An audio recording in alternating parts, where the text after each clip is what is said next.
क्या आपको पता है कि दुनिया में कुछ लोग इतने अमीर कैसे बन जाते हैं? क्या उनकी कामयाबी के पीछे उनकी लक का हाथ है? आज इस वीडियो में हम इन सारी बातों को जानेंगे। एक बुक है जिसका नाम है साइकोलॉजी ऑफ मनी। आपने शायद ये बुक नहीं पढ़ी होगी, लेकिन आज इस सीरीज के माध्यम से मैं आपको उस बुक में क्या लिखा है और उसका भरपूर ज्ञान आपको दूंगा। इस किताब के मुताबिक पैसे कमाना या ज्यादा कामयाब होने के लिए ज्यादा पढ़ाई करने की जरूरत नहीं होती, साथ ही साथ आपको लकी होने की भी जरूरत नहीं है। बस जरूरत है तो कुछ अहम फैसले सही से अपना दिमाग लगा के लेने की। तो इस सीरीज में आज हम इसी बुक से जितना सारा ज्ञान मिल रहा है उसकी प्राप्ति करेंगे। मैं चाहूंगा आप इस सीरीज को पूरा देखें ताकि आपको पैसों के बारे में और अच्छे से पता चले, और साथ ही साथ आप इस सीरीज को अपने दोस्तों के साथ भी शेयर करें ताकि वो भी इससे कुछ जरूर सीखें। तो चलिए इस सीरीज को शुरू करते हैं। साइकोलॉजी ऑफ मनी किताब की अगर पहली सीख की हम बात करें तो उसमें ये सीख हमें मिलती है कि जो पैसों के मामले में हमें दिखता है हमेशा वो सच नहीं होता। एक उदाहरण से समझते हैं। अगर आप अपने दिमाग पे थोड़ा जोर डालें तो आपको अपने जिंदगी में कोई ना कोई ऐसे रिश्तेदार जरूर याद आएंगे जो हमेशा दिखावे में विश्वास करते हैं। मान लीजिए अगर आप किसी रिश्तेदार को 5 लाख की गाड़ी खरीदी, वो कार शोरूम में गए और उन्हें 8 लाख की गाड़ी पसंद आ गई, तो वो ये नहीं सोचेंगे कि अभी 5 लाख की गाड़ी खरीद ले बजट के हिसाब से, या फिर थोड़ा रुक जाए और बाद में 8 लाख की गाड़ी खरीदे। वो कर्ज लेके 8 लाख की गाड़ी खरीद लेंगे क्योंकि उन्हें तो दिखावे में ही भरोसा है। और दूसरी जगह आते हैं ये बड़े बड़े बिजनेसमैन जो कि दिखावे में बिल्कुल भी भरोसा नहीं रखते। मैं बात कर रहा हूँ ऐसे बिजनेसमैन की जो खरबों डॉलर की कंपनी चलाते हैं, जैसे कि स्टीव जॉब्स जिन्होंने एप्पल शुरू की थी, मार्क जकरबर्ग जो फेसबुक व इंस्टाग्राम के मालिक हैं, और साथ ही बिल गेट्स जो कि माइक्रोसॉफ्ट के मालिक हैं। आप जब भी इन्हें टीवी पे या फिर कहीं पे देखते हैं तो आपने देखा होगा कि इनका पहनावा ओढ़ावा कितना साधारण सा है, लेकिन वो आज के टाइम पे इतनी बड़ी बड़ी कंपनियां चलाते हैं। तो यहाँ से पहली सीख हमें ये मिलती है कि हमें जो हमेशा दिखता है वो सच नहीं होता। जो इंसान महंगी गाड़ियां चलाता है ये भी हो सकता है कि उसने वो महंगी गाड़ी किश्तों से ली हो। दूसरी बात ये भी हो सकती है कि जिस नौकरी से वो इतनी महंगी गाड़ी खरीद सकता है वो नौकरी उसे बहुत टेंशन देती हो। तो इसका मतलब ये है कि आप जो देखते हैं वो बस एक छोटा सा हिस्सा है, पूरी जिंदगी नहीं है। और इसे ये याद कर ले कि कभी अपनी खुशियां दूसरों की चीजों को देख के ना करें। ये दिखावा आपके जीवन का सबसे बड़ा कारण बनता है कि आप गरीब बनते हो। आपको ये बात ध्यान रखनी होगी कि आपको हर एक पैसा, हर एक रुपया सोच समझ के खर्च करनी है, और इसी से एक एक पाई बचा के आप बाद में बहुत अमीर बन सकते हैं। नेक्स्ट वीडियो में हम बात करेंगे कि लोग अक्सर इन्वेस्टमेंट करने से क्यों डरते हैं। तो चलिए हमारा नेक्स्ट वीडियो देखते हैं। अब हमें ये तो समझ में आ गया है कि पैसे को सोच समझ के खर्च करना बहुत जरूरी है, लेकिन उससे भी ज्यादा जरूरी जो एक काम है वो है पैसे को सोच समझ के इन्वेस्ट करना। साइकोलॉजी ऑफ मनी से हमें ये सीख मिलती है, अगर हमें अपने पैसे को बढ़ाना है, एक अच्छी जिंदगी जीनी है, तो हमें सिर्फ पैसा सेव नहीं करना है, हमें पैसे को इन्वेस्ट भी करना होता है। लेकिन लेखक साथ ही साथ ये भी कहते हैं कि दुनिया में बहुत से लोग ऐसे हैं जो इन्वेस्ट करने से डरते हैं, वो अपना पैसा सेव करने में ज्यादा यकीन रखते हैं। जब हम अपने पैसे अपने बैंक अकाउंट में या फिर अपने गुल्लक में रखते हैं तो हमारे पैसे हमारे सामने रहते हैं। इससे हमें संतुष्टि रहती है कि हमारा पैसा कहीं और नहीं जा रहा है, हमारा पैसा हमारे आंखों के सामने है।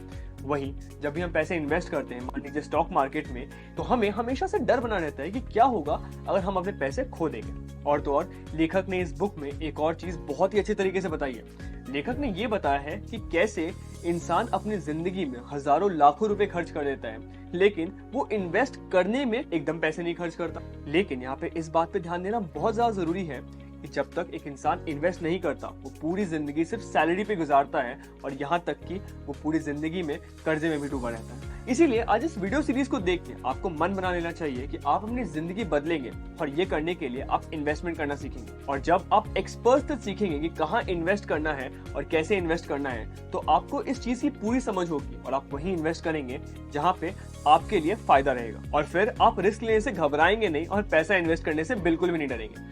आपको आज ही अपनी इन्वेस्टमेंट जर्नी शुरू करनी चाहिए और आपको सीखना चाहिए कि अपने पैसे से पैसा कैसे बनाना है।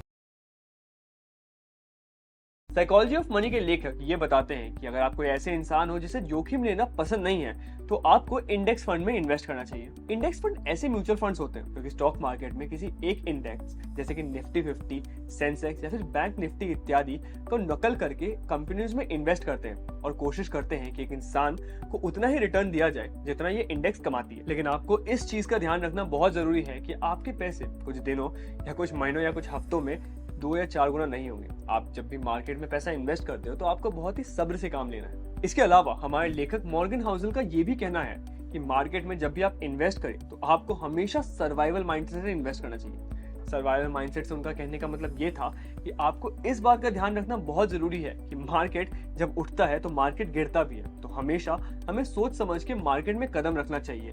हमें इस उतार चढ़ाव से घबराना नहीं चाहिए, बल्कि एक ऐसा फैसला करना चाहिए जो हमारे हित में हो मार्केट के हिसाब से। इसके साथ साथ हमें ये भी ध्यान रखना बहुत जरूरी है कि अगर हमारा एक इन्वेस्टमेंट फेल हो जाता है तो उसको बैकअप करने के लिए हमारा एक दूसरा इन्वेस्टमेंट भी होना चाहिए। और हमें हमेशा ये ध्यान रखना चाहिए कि जो भी हम इन्वेस्टमेंट करते हैं उसमें लॉसेज या उससे प्रॉफिट से हमारे सोच पे असर नहीं पड़ना चाहिए।